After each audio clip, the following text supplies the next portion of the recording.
a learning session for me today. I have had today many things that I have not had before, not only on leadership, but actually this gentleman knows so much. In Islam, we have something actually we call the Jariya. The Jariya is what you do that when you go back to heaven, when you die, because not everybody is going to heaven. That when you die, the rewards will continue to follow you into the grave. I think the man we are celebrating today has done so much, and his medical area is not only on media, but on humanity. And that is the reason why he has continued. NIPR discovered me and found me. This is one of the awards that I will appreciate for life.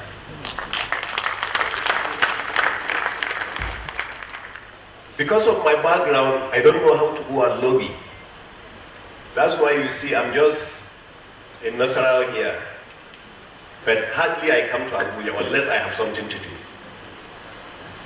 Because I don't know how to go lobbying around and paying in order to get awards. So there are 3 awards that for the rest of my life I will actually continue to admire. One was the Zik Award. I was actually sitting on my own in life here when they called me and say, after reviewing, they decided to give me the Zik Award. A man that I have been respecting since I was in charge. Then later on, I was called again, without me knowing, to say that I was getting actually the Sadawna Foundation Award in Kaduna. And finally today, I'm getting the NIPR Award and fellowship. And this, among thousands of awards, is one award I will continue to admire because NIPR is leadership and leadership is NIPR.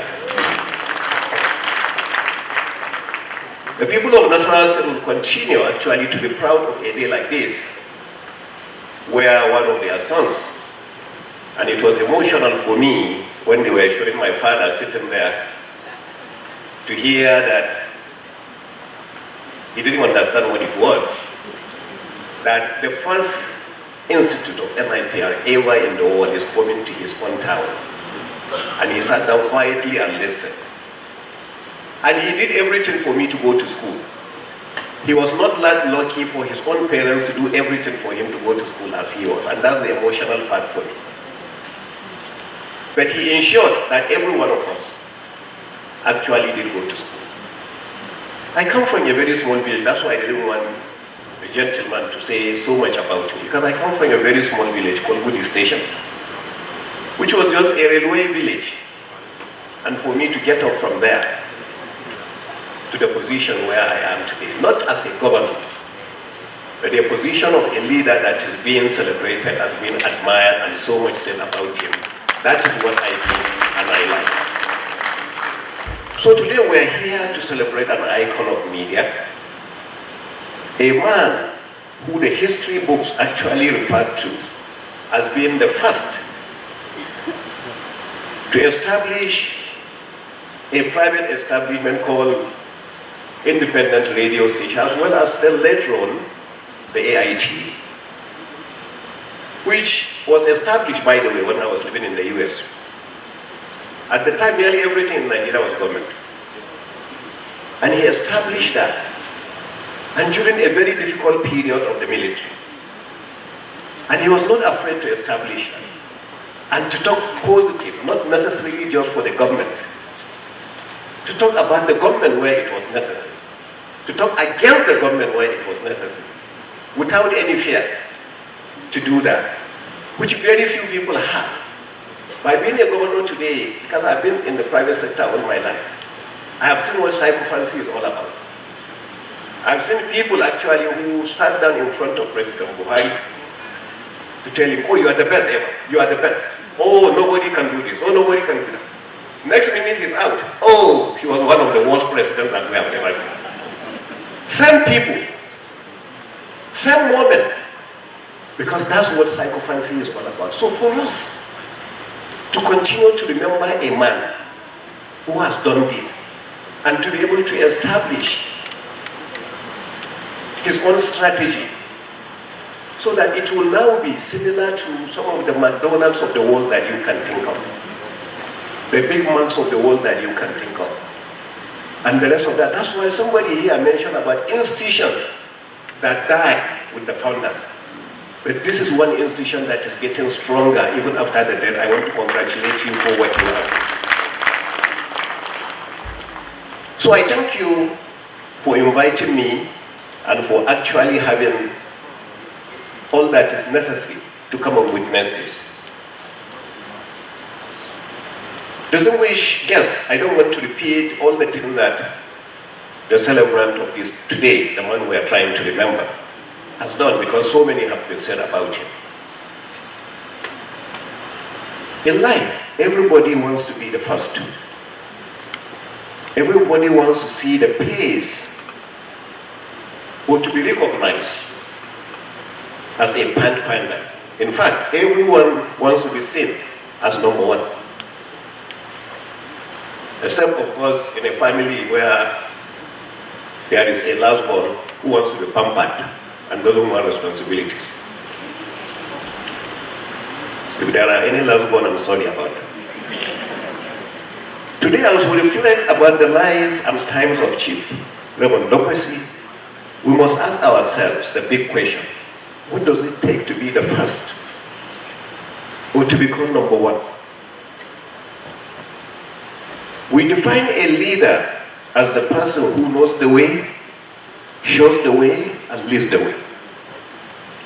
So by leading into the private media entrepreneurship in Nigeria, and by being the first to dream and to have the courage to own and operate his own private media establishment, Chief Raymond Dokwesi has earned our respect of being a leader.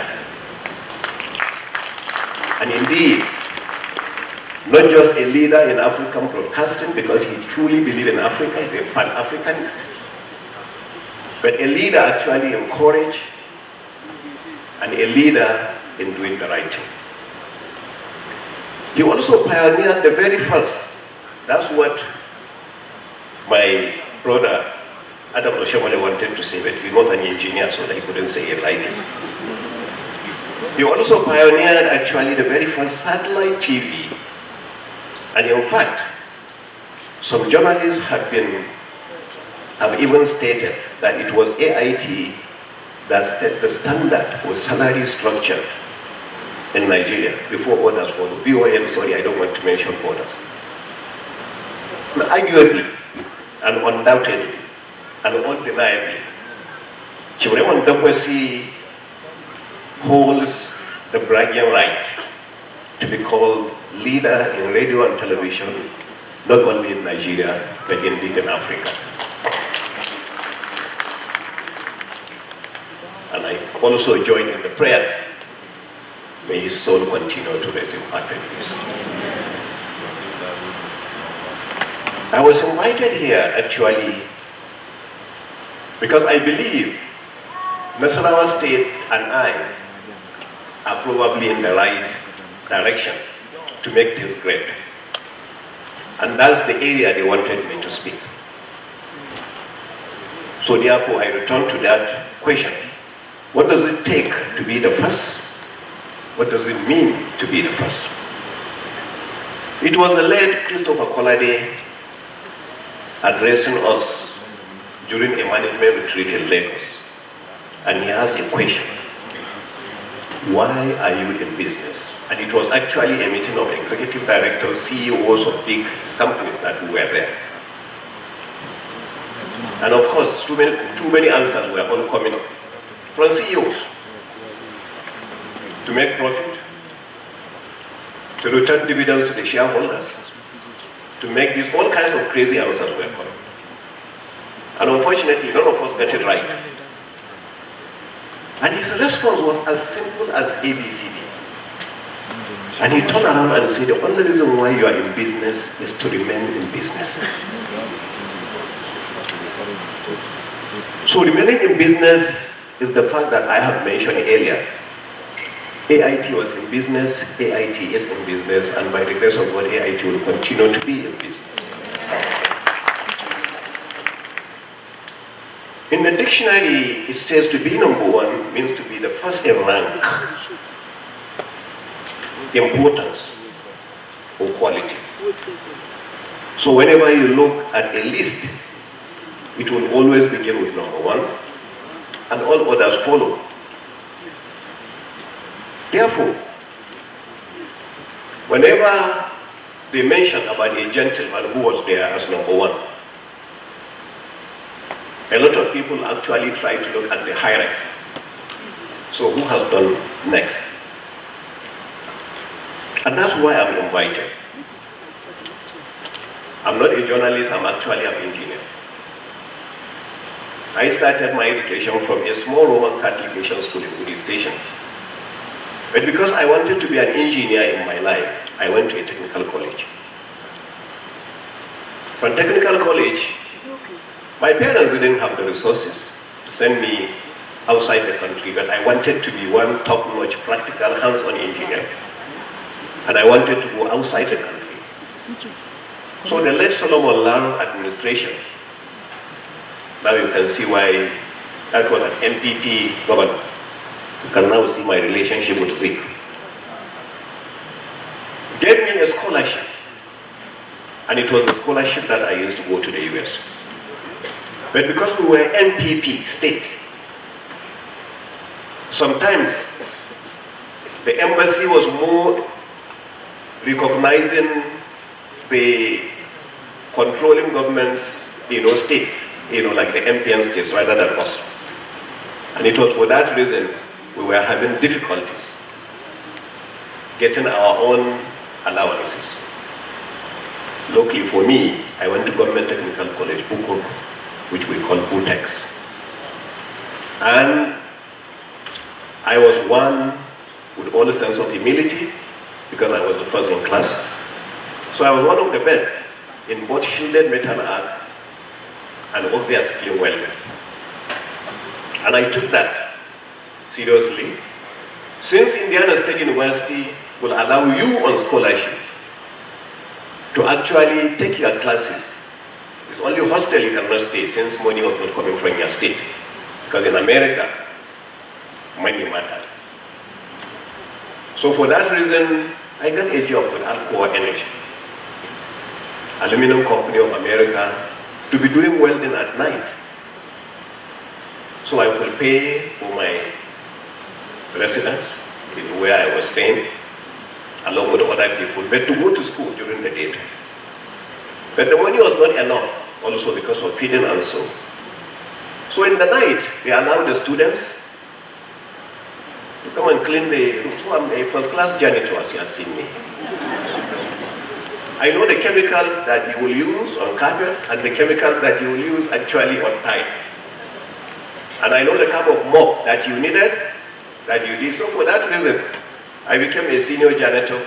So I would work as a janitor at night, and then go to classes, and in the evening, I would go to Alcoa. With that, I was able to get not only my first degree, but I used my 4-year scholarship to get also my master's degree before I came back to Nigeria. On return to Nigeria, of course, I went to Jos Rolling Company, where I was working after my youth service in Jos. But the company that I was working for, Alcoa, had always wanted me, to remain in America and work. But I didn't want to remain in America. I really wanted to wear that cap of NYSC. So I came back. But after the NYSC and after I started working, reality now sank. And now I accepted the job. Because they said they were going to give me a green card to return to America. So while I was in Nigeria, they got me the green card. And so I returned to America. But when I returned, the oil and gas sector actually wanted me, so I went straight into the oil and gas sector. The reason why I give you this little background is to know now where we learn about leadership. So I was there, and then I worked in the oil and gas sector,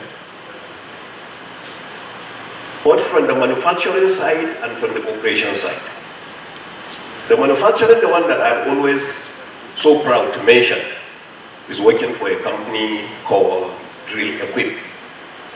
You know, in the oil and gas operations, in drilling oil wells, you have friendly wells that you just drill and continue and then produce your oil. Simple, easy, going. But you have some troublesome well like Adam Oshamale. That it doesn't matter what you do in the drilling operations, you have problems. Either from pressure, or from gas, or from water, or from something. So in that case, you have to be able, actually I was waiting for him. He ran away because he knew I was going to hit him. So you are going to look for that. So for that reason, at Drill Equip, what we did was to build what we call blowout preventers. So anytime there was a big problem with a well, troublesome well, that's where we were invited to come with the kind of valves to fight those kind of things. And so I had a boss, Mr. David Morvan, who gave me the opportunity and showed me leadership on how to manage that. And I want to appreciate him for the rest of my life. So we went through the system up until when I heard, as I mentioned earlier, that in Nigeria now, it's not only NTA, Standard Bank, First Bank, UBA. Because UBA that time, I will come to Nigeria, I wanted to go and withdraw 50,000, 50 of us will stay on the line just to wait for 50,000 naira that I was going to withdraw. So they say new banks, AIT has come, new media. So we were so excited in America. And in fact, I came and opened an account with Diamond Bank because it was Diamond Bank and Guarantee Trust that actually started. Those were the interpretation on the other side of the media. So it takes somebody to be the first based on that. And up until the time I returned to Nigeria in the year 2000, we established a company called Sadiq Petroleum, which I became the managing director for the first time. And we started from ground zero. And it was a period of privatization. And I wanted to hit at my brother, Adamu Waziri, but he also ran away. At the time, Adamu Waziri was actually a member of the National Council of Privatization.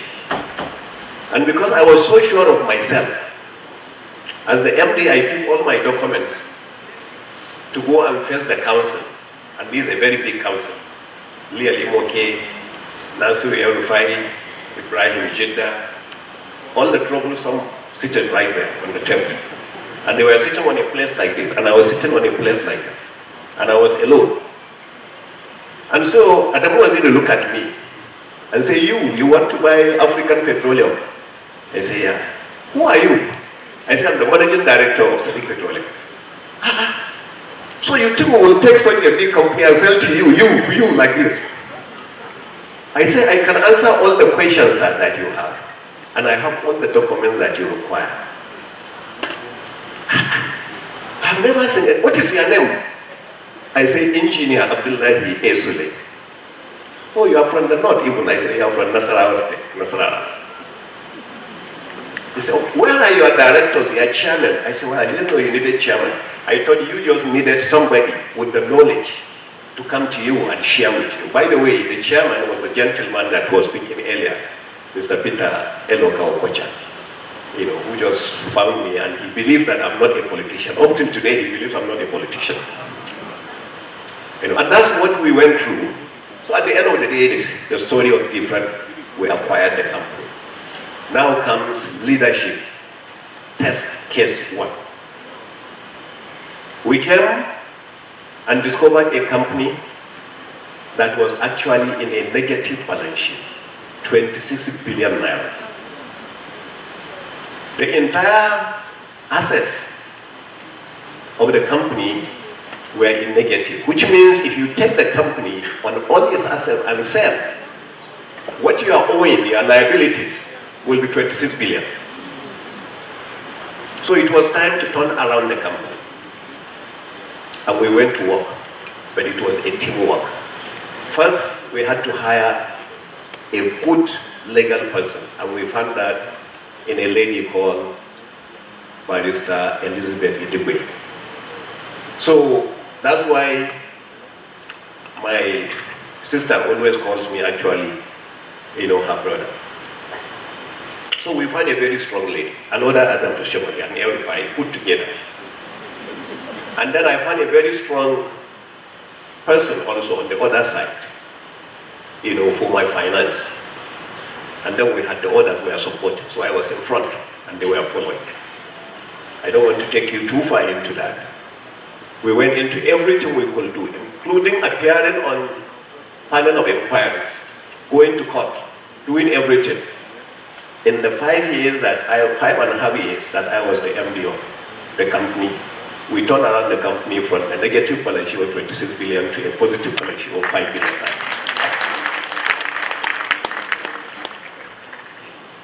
And so as I was leaving, it now brings me to the next. The gentleman you invited today as chair, you also, if you remember, introduced him as a vice presidential candidate. I was sitting on my own. They invited me to come and be gubernatorial candidate in Nasarawa in 2007. The little dollar I had, this man you are seeing. So we sat down, and I was the ACE candidate with my American mentality on my head coming. And they will bring these kind of politicians at night, most of the time at night meetings. They never meet during the day. And then they will sit down and say, these people are the people who are going to deliver us at so and so village. If you take these people, we have won the election. I say, oh, what wonderful. Thank you. So what is next? You say, oh, okay, we have to mobilize them. They say, well, let them go now, they are demobilized. They say, no, you have to bring money. I said, I don't have naira, only dollar. They say, no, they accept dollar.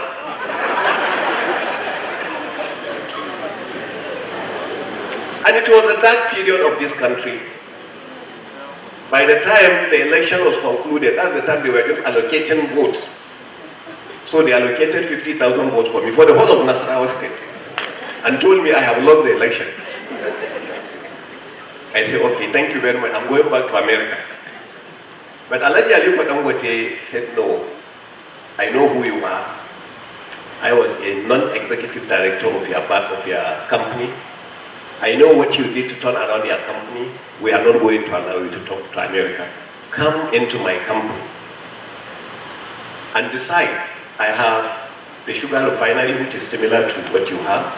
And we also have, the Oshogo Steel, which you have worked in your Sule company. Take any one of them and be the MD and go to Mr. Alaki and tell him how much salary he will pay you.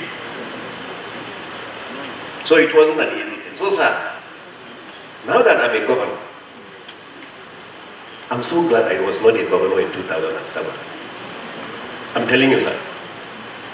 Because the things I'm doing today in Nasarawa, the resources I have today in Nasarawa, the debt that I have paid in Nasarawa, I would not have been able to do that in 2007. So that's why in life, always say God's time is the best. I was MD and Group MD in Dangote when all of a sudden I received a call from my predecessor, Senator, His Excellency Senator Moluton Palmakura.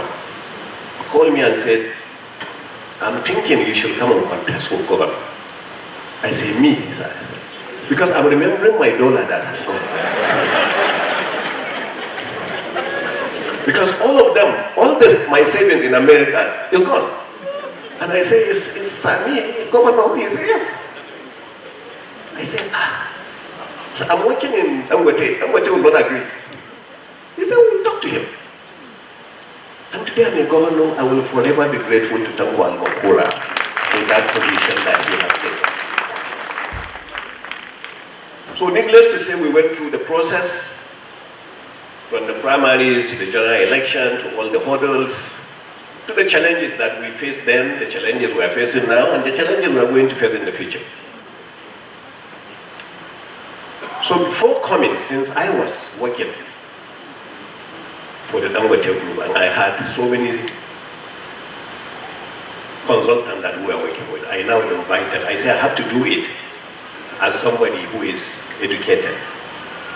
I now invited KPMG, Sule Lebute.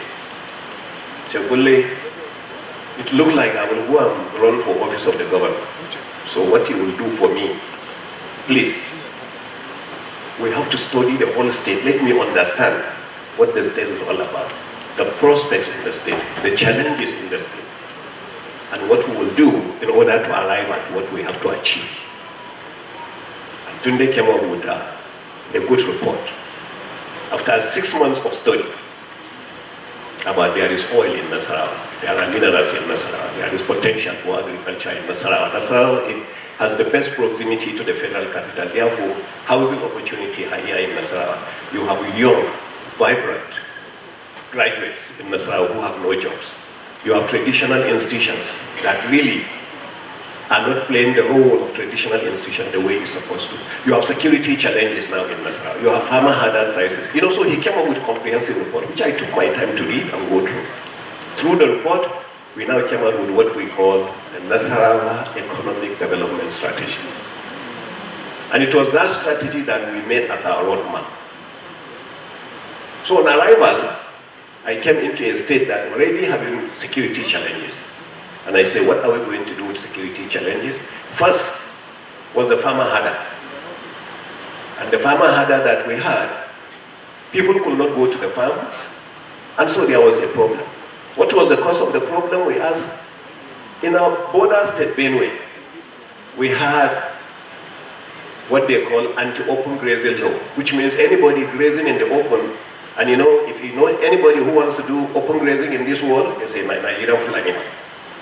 Because he wants open grazing, so his cows can go and drink free water, take their grass free, do everything free. He doesn't want to pay 1 naira. So for that reason, they prefer open. That's why sometimes when you are going on the main road, between this lane and that lane, you have the cows also going in between. So because of that, they have anti-open grazing. In Nasarawa State, they didn't have. And so fight erupted. So I now had to, as a first-time governor, I called the governor of Benue, His Excellency Governor Otom. I said, Governor, I want to come and see you. At the time, he was having a little challenges with my predecessor. I said, sir, my father told me not to inherit enemies. Because he told me that in the process of life, I will acquire my own enemies. So if I inherit his own, and have my own, I will be too many. So forget about the problem you had with my predecessor. You are not my enemy. I want to visit you. He said, Kai, they told me you study in America. Now I can see that you are a nice guy. You know, I said, I will come, sir. So I visited him. I took all my traditional rural security agencies in, we sat down. And we said, sir, let us start from here. This border we're having a problem with. Let us stop arresting cows at this border. So that the Fulanis from, because for some reason, a Fulani man in Nigeria, until his cows go to Benue to drink water and to eat gas, he feels that the cows have not gone there. So that's you can now see the temptation. And that is the place that has and our borders are not well defined. Sometimes when you enter, they say, no, you are in Benue. Okay, go back, now we are in Nasarawa. And that's the kind of border we had. So for that reason, we had to find a solution. And we had a wonderful relationship with him. And that's how that ended. And that's how Nasarawa farmers went back to the farm. That's why now we became the #1 in sesame production in Nigeria, #2 in cassava production in Nigeria, #2 in yam production after Benue. Now that Benue is having a problem, maybe we are #1, same, I don't know. You know, and all those kind of things, you know, and then that's how we went into that. So we needed to provide the leadership along with our traditional rulers, along with our own security chiefs, and then the ethnic group that were fighting each other. So we had to do that. And that was how we went into where we are, to be able to achieve this and to get to what we are doing. So based on the same document, as I told you, we discovered we had oil in Nasarawa state. But the oil was just a joke. No action was going on. So it was time to go to NNPC. It was time to return to America, Houston, Texas, where I worked for a very long time. And to start thinking about those who actually take the documents, which we call the seismic, from Nigeria, to even do the interpretation and the processing for them. And that's why I thank Mele Kyari and the late President Muhammadu Buhari for actually supporting us. And that's how we ended up doing more exploration in Nasarawa, that now we discovered that the oil was not just in Kiana, that there is more oil now in Obi, and there is additional oil, because it's a displacement. That's why if you look at the Benue Trough, the Benue Trough is a huge displacement. It starts from Calabar, through Ogoja, through Benue. It comes all the way to Nasarawa, it goes to Plateau, and it ends up somewhere around Gombe. And now it becomes now Upper Benue. And then because it's lower Benue Trough here, it becomes Upper Benue, before it goes all the way to Kolmani. So after drilling the oil, they now discovered, while NNPC, I should not be telling you the reserve site. So they discovered a huge amount of oil. And whether they are doing that, yes or not, my happiness is that we provided the leadership that supported NNPC and the communities to now make Nigeria another Saudi Arabia. In Saudi Arabia, most of the oil production are actually the northern part of Riyadh, in the middle of the deserts. And that's exactly what Nigeria should be. Our oil should not just be, in the shallow waters or the deep water, the Bonga, the Abani, the Erha, no. Our oil also should go to the onshore for security reasons. Should we have, God forbid, any kind of disagreement, and the best place to have, heat is somewhere around the water lines. So now we have something deep, in the northern part of the country. If they produce it now, fine. If they don't produce it now, it's an asset of Nigeria that is kept, that they will do that. And we provided that leadership, and I'm forever grateful that I was able to say that. Then we discovered, based on what he said, the people of Nasarawa like to say, we are the state of solid minerals. Okay, thank you. So what are you benefiting from that? Oh, we have battalion of illegal miners all over the place, mining. That's what makes us state of solid minerals. So we came up with the law. We established what we call the executive order, where if you go to Abuja and acquire your license, you come to Nasarawa police. After mining, we want you to establish a relationship with a company that you will also be processing that in Nasarawa state. So we came up with the executive order. After coming up with the executive order, last year, from what you have seen, the president now of the Federal Republic of Nigeria, President Muhammadu Buhari, DCFR, commissioned a 3,000 metric tons capacity lithium company in Nasarawa state owned by Avatar. And as at now, being the biggest so far in Nigeria. But later on now, another company out of excitement discovered that we can actually, based on the reserve in Nasarawa, we can build a bigger one. So I was with them when we visited the president, and they made a commitment that they will invest $200 million to build another one in the same Nasarawa state. And I'm happy to inform you that that one also has been completed. It's just waiting for Mr. President to come and commission. So we had to go in that direction when it comes to that. But before doing that, we must get the people of Nasarawa to believe in us.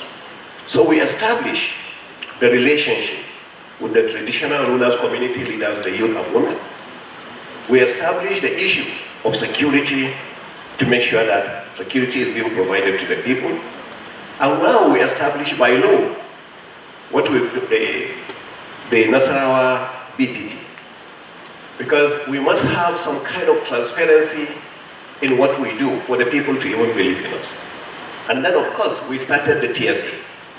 So after doing this to a certain extent, for those who understood what trust is all about, they now started trusting us and knew that we meant well by what we were doing. And based on that, we now said, what is going to be some areas of focus? We say a lot of these youth that have actually graduated with so many degrees that can't have a job. We say, okay, they should acquire a skill. Because most of our own graduates have no skill. When I say skill, practical skill, that they can do that. So we established the Wing Commander Abdullahi Ibrahim Institute, and we also strengthened, the technical colleges at Asakio and other places. And all we did that was to ensure that they now go and acquire skill, whether it is electrical installation, fitter machinists, welding, motor mechanics, agricultural mechanization, carpentry and joinery, ICT. We just have so many of them, and I say they must go and acquire.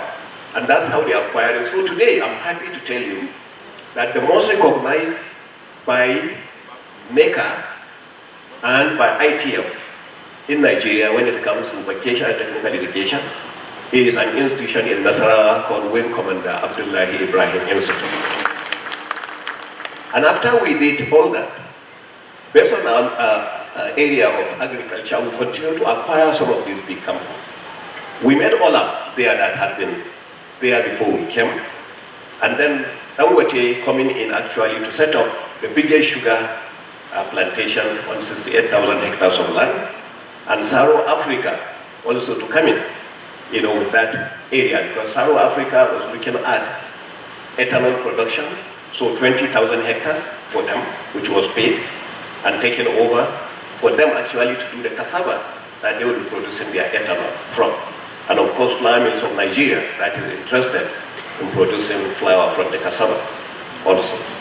But we said, we as a state, we have to put our money where our mouth is. How do we believe in agriculture? So we decided that also we go directly into agriculture. But I know deep down inside that we are going alone now. But the idea is to establish a PPP with the private sector. Because I'm one of those who strongly believe that government has no business being in business. So for that reason, we started with 2,000 hectares of land last year, which we harvested, well celebrated, and all of it actually, all the pine is sold to Ola. This year we did additional clearing. Maybe some of you have seen it in the news. I was at the farm this week, and we are also going to harvest 3,300 hectares this year. But we already started talking to a possible partner that will come and take over. Because we have done the difficult work. In agriculture, the difficult work is actually the land clearing and the land preparation. The rest is actually easy. Building a rice mill is easy. In 12 weeks, in 12 months, I can build a very standard 120,000 metric tons or so annually. So for that reason, the companies are willing and they are ready to come. Of course, you hear so much, about the idea of road construction that we are doing all over, or flyovers, of this. I usually don't see those things to mention as actually something that you should be proud of. Because when you are elected a governor, you can't be telling people that I provided water. What are you supposed to do in the first place? Is to provide the water, by the way. So it's not actually a big deal that you have to tell people, I provided water here. Okay, thank you, but it's not an achievement. I provided good health. I provided education. I did all that. So we do all those things. In fact, when it comes to primary health care, since we have so many villages in Nasarawa and we have 147 wards, we ensure that every ward must have a standard primary health care. And so far, our target is by the end of our administration in the next 1.5 years, is for us to achieve at least 100. And then the next governor that will come, if it is Jagaban Jimeta, he can come and now become, and now take over and finish the rest. He is running away because he knows he will not be the governor. So finally, I thank you. I now go into the final one, which is actually the NIPR University. As I mentioned earlier, I must continue to appreciate the president and of course all his team, especially our son, Professor Dadlaw, for believing in us, believing in Nasarawa State can establish. Because the joke really is that every time they tell the world that we are going to have the very first NIPR university in the world and in Nigeria, first in Africa, and then they say in Nigeria, once they approach any big man, really, in Lagos, they say, no, not Lagos. In Abuja, they say, no, not in Abuja. In Port Harcourt, they say, no. They say, where are you going to have it then? They say, in Nasarawa. Which Nasarawa state? They say, that's where they are having it. You know? And that is the reason why what I did since I came, from the time we didn't have money, I didn't want to leave Nasarawa worse than I found her. We were saving some money on our own, which nobody knew. In fact, just myself and the accountant general. We were taking this money every month and saving. And what I wanted to do was to say that when we were living, assuming, I didn't even know that President Tinubu would come with this massive opportunity. So I said, even when we are living, we'll take that money. Is it 10 billion? Is it 15 billion? Whatever it is. We'll now tell the next governor that you are going to start better than I started. So this is the money for you to start with. That's the plan that I have. But when we now have the opportunity we are having today, I see that as a chance play. It's possible that we can do that even without this particular savings. So what I'm happy to inform you, that the National Executive Council, I have now opened to them to tell them that this was my plan, this was the money, and we disclosed the money to the Met. And the SSG is sitting there. And they have approved that we should take this money for the NIPR University, and that is exactly what we are doing. We are doing that not as an ego that we are going to have NIPR Institute in Nasarawa State. No.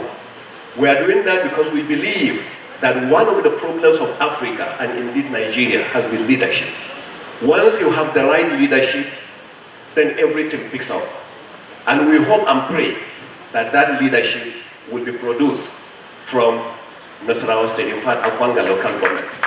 Let me be more specific. Goody Station, let me be more specific. And that is what we are. And that's why we thank you, and may God Almighty continue to bless you. Thank you very much.